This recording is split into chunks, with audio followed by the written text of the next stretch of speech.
Good morning everyone, I'm Stu. I'm Sarah, and welcome back to the 300 Bird Challenge. You might be able to guess, we're trying to see 300 different bird species before the end of the year. Is it a particularly special weekend this weekend, Sarah? Well, it's someone's birthday. It's my birthday weekend. We're going to head to Kincardine for the weekend, but we're not there yet. Stay tuned and I'll tell you where we are after this.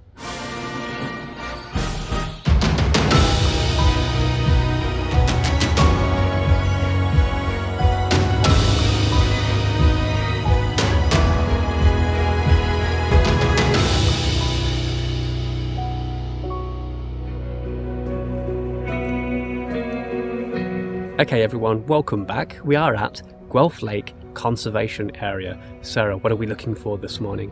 There's been reports of ruddy ducks and American pipits, both of which we need for the 300 Bird Challenge. Yeah, and ruddy duck's been a bit of a nemesis so far this year. It's not an uncommon species, but it's one that spends its time here, mostly in the winter season. We didn't get it in January, February, so we're hoping to get it at the end of the year instead. Be a bit of a pain in the butt if we didn't get it, so we've come to this lake. We're going to check it out. We've already seen a few species around us, talk about that in a second, but in the meantime let me just give you an overview of where we are as we head towards Kincardine later in this video. We're heading from the Greater Toronto area north of Lake Ontario northwest towards Kincardine on the shore of another Great Lake, Lake Huron. To keep things interesting, later on we'll take the scenic route via Highway 21, the Blue Water Highway, northwards along the coast of Lake Huron for some stops along the water. But for now, Guelph Lake Conservation Area is to the north of the town of Guelph. Naturally, we started with a look for waterfowl. More and more winter ducks are appearing. We flushed these long-tailed ducks. Some buffleheads too over there on the opposite shore. Actually, shorebirds included this lingering killdeer. I say lingering because many of its kin have already migrated south by now. And I get excited here seeing this next shorebird. It's not a new one, it's a greater yellowlegs, but I'll take my small victories.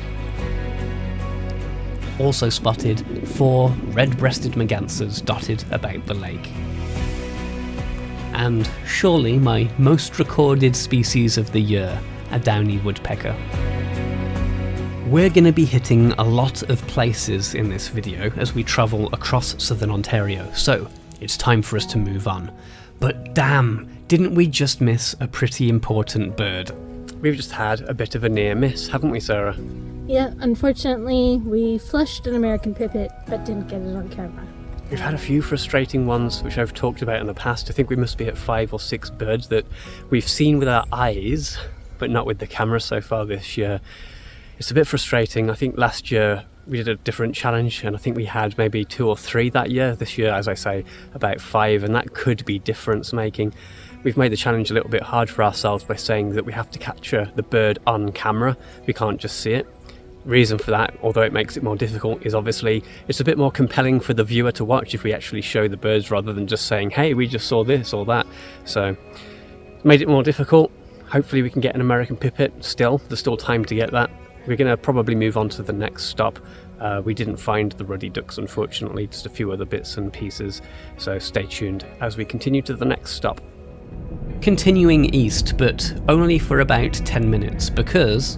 Okay, an unscheduled stop because Sarah was doing some research and a Harris sparrow has been seen in this area. We're at Guelph Power Line Trail. It's a trail. We're in Guelph and there's power lines. We haven't seen it so far, but we've decided to film anyway because at the very least we're going to see a bunch of different sparrows. So, sparrow comparison at least. Stay tuned, let's take a look along this trail. The Harris sparrow was spotted yesterday, somewhere in this brush on the right. There are well over 50 different New World sparrows that can be found in Ontario. Here's a field sparrow. Pink cone-shaped beak, rufous crown, bold white eye-ring. These are chipping sparrows with a brighter, more distinct rufous crown and black eyeline that runs from the back of the beak to the back of the head. White-throated sparrows have those distinct yellow law patches, a black eyeline, black stripes across their white crown, and the white throat patch for which they are named. And these dark-eyed juncos are also a type of sparrow, a slate-grey, white-bellied winter companion. Watch for their white outer tail feathers when they take flight, 2 flashes of white. This is the slate-coloured subspecies found in the east. Other subspecies look quite different, so here's a quick flashback to our California trip last year where we saw the Oregon subspecies. A little bit more colourful, this fella. Okay guys, we're going to make a move. Rain showers forecast for the weekend. We're in the middle of one, so we're going to find shelter in the car. We didn't find the Harris sparrow. A little bit disappointed. I had high hopes for some reason. I was just feeling a little bit hopeful on that one. Unlike me, if you've been watching this channel for a while, for me to be optimistic. But we did see a plethora of other sparrows, white throats, goldfinch too, juncos, foretellas of the forthcoming winter. What else, sir? I'm missing something. Chipping sparrow, a couple of field sparrow too, and some chickadees. Yeah. So anyway, we're gonna head to the car. We've got another stop in mind, not too far down the road. If the rain stops, we'll check it out. Stay tuned. Let's see where we end up next. No Harris happy birthday, and the bird didn't show up in any subsequent reports after we had left. Oh well, we just missed it. Back on the road until our next stop. Fortunately, the rain abated. Next up, reports of a shorebird we need somewhere around this lake. Let's see what that's all about. Where are we at, Sarah? Hespeler Mill Pond. Reports of? Pectoral sandpipers. No chance of pectoral sandpipers. We didn't see them. As you can see out on the water here, just a bunch of red-breasted mergansers, Canada geese and other common type species. Aside from those, perhaps the most notable thing is there's a pair of sandhill cranes out in the distance over by the side of the lake, pond, lake, we'll go with lake. Time to move on to another stop I think guys, but in the meantime we're going to take a quick break. We'll be back after this.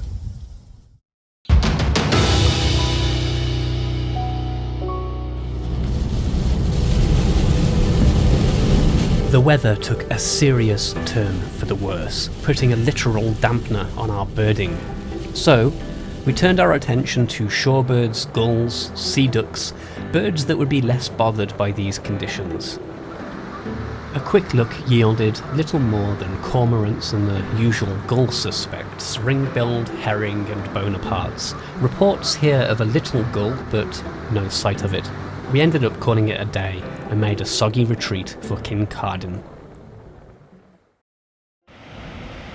Morning dawned in Kincardine, so we checked the beach in search of something special, but just more common gulls. We then had a sunrise drive to Chalmers Pond. Reports here of a brant the previous morning had us squinting for a Where's Waldo moment amongst the Canada geese, but no joy here either. Is this going to be a birthday bust? Time for a new stop. Okay, good morning everyone. Sarah, is it any kind of special day today? No, not really. Oh, okay. Just kidding. It's Stu's birthday. We're going to do some birthday birding today and hope we have a bit of better luck. We've already been to a couple of places, as I would have mentioned, and failed to find a couple of geese we were looking for. Where are we now, Sarah? Kincardine sewage lagoons. We're hoping for a ruddy duck here, it's been reported, so we're going to take a look around a couple of sewage lagoons, see what kind of views we can get. Not the best views really, but we scanned the water. Most numerous were northern shovelers. One of my favourite waterfowl is the hooded merganser. Special shout out to the photo-bombing bufflehead that surfaces. We decided to walk around the lagoon a bit to see if we could find a better view elsewhere. Okay guys, we finally got a new bird, thank goodness. There's been so many near misses this weekend. At the sewage lagoons here we had to find an alternative view through some trees. Very distant views of, finally, a ruddy duck. It's not the best view, but the tail is a massive giveaway on that bird, so finally got it. Hopefully at some point, as we edging towards winter and the bleakness of that, we also get some better views of a ruddy duck to make us feel a little bit warmer as the season goes by anyway. We're going to continue looking a bit more around these woods at the side of the sewage lagoon, and anything else we see we'll show you, but we've got a few more stops still to come as well, so stay tuned. We walked around this trail through a young woodlot, lots of ruby and golden crowned kinglets. And a brown creeper doing its creep. Not a great shot, but a notable northern parula. This bird is here very late. We needed photographic evidence for this sighting in order for eBird to confirm the sighting. Still nothing new though, so let's try another new spot. So far, we've been travelling generally south down the coast of Lake Huron from Kincardine, and now we're having a brief stop near a bridge over 9 Mile River near the hamlet of Port Albert, due to reports of the much needed by us American pipit. Well, it was pretty, but no pipit, or anything else for that matter. We really weren't having much luck, but we continued our jaunt south until we caught wind of a very rare bird sighting back where we started in Guelph. Okay guys, all plans have been abandoned. Sarah was just doing some research. She saw an alert for a vermilion flycatcher. The problem is, it's all the way back in Guelph towards Toronto, so we've got about a 2-hour drive. If we can pick this up, it will be an awesome bird, and it will be a great bonus bird for the 300 bird challenge. It's a lifer, as I mentioned. It's a bird that Sarah and I have both always wanted to see. It's not going to be in breeding plumage at this time of year, so it's not going to be the vermilion red colour, but it's still going to be a great bird, so stay tuned, let's see if we can find it. Time was of the essence to see a bird like this, normally found in the southeastern USA. We also knew there was likely to be a big crowd of people arriving, so we rushed east, soon reaching Waterloo region. And then we headed towards, ironically, where we started, Guelph Lake Conservation Area. Let's cut to the chase. We missed the bird by about half an hour. I'm going to be sulking over here now if anyone needs me.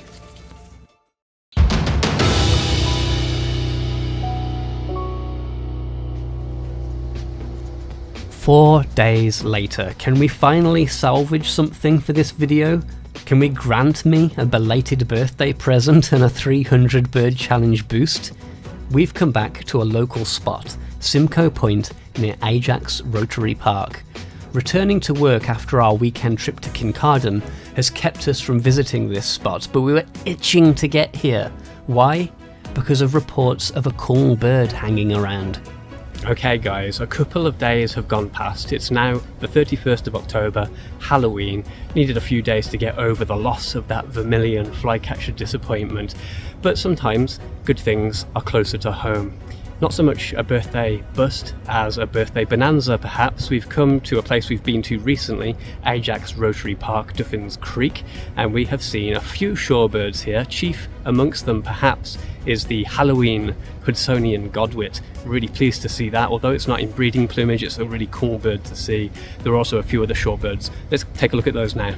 Joined by friends of the channel Jason and Spring, plus a chance run-in with Dina from a past video, we watched the Hudsonian Godwit down in the water. New bird for the year, hooray at last. Only our second time seeing this bird, we caught sight of one during spring last year. Hudsonian Godwits breed in the north of Canada and in Alaska during the summer, and they migrate quite far to the south of South America where they spend the winter. This one is just stopping off for a while to feed on its journey south, so we were pretty pleased to get here in time to see it before it continued onwards, especially since it's a little bit more common to see them on their spring migration rather than their fall migration. This bird stuck around until around November the 3rd. This bird is in basic non-breeding plumage, typical of shorebirds at this time of the year.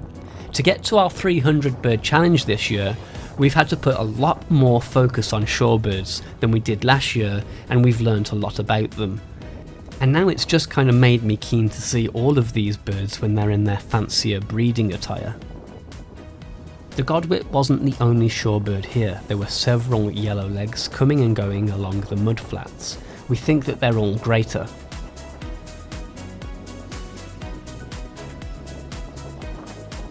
Here's a pretty neat shot with 4 of them passing through.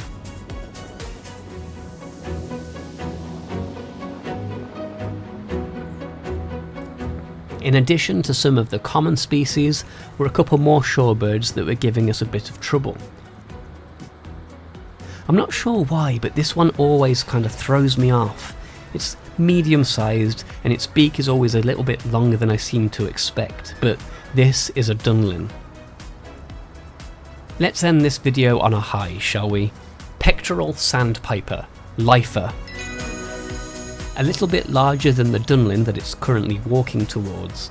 Like the Godwit, these tundra breeder birds make their way to South America. Fun fact, the male pectoral sandpiper makes an unusual kind of gurgling sound during courtship, making use of an inflatable throat sac. I've never actually heard it in person, just recordings of it, but that's just all the more reason to someday see these birds during breeding season.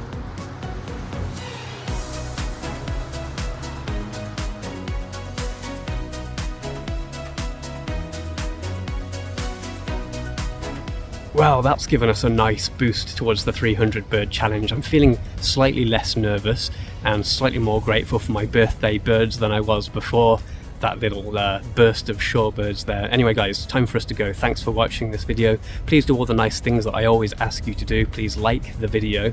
Please leave us a comment if you've got anything to say. We like interacting with you guys in the comments. And Sarah, what else should they do?